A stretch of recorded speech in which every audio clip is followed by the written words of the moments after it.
Cocoa kids டைம்ல குட்டி story கேட்கலாம் வாங்க செல்லம்ஸ். தங்க ஆப்பிள். ஒரு காலத்தில் 2 சகோதரர்கள் இருந்தார்கள். அண்ணன் எப்போதும் தம்பியிடம் கடுமையாக நடந்து கொள்வான். அண்ணன் காட்டுக்குச் சென்று கட்டைகளை வெட்டி சந்தையில் விற்று வாழ்ந்து வந்தான். ஒருநாள் அவன் காட்டில் ஒரு மந்திர மரத்தை கண்டான்.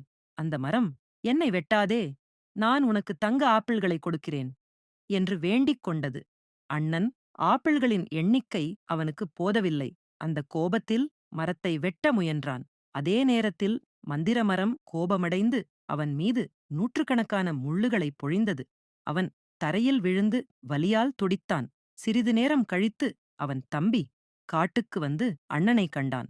அண்ணன் உடல் முழுவதும் முட்களால் நிரம்ப வலியால் கிடந்தான்.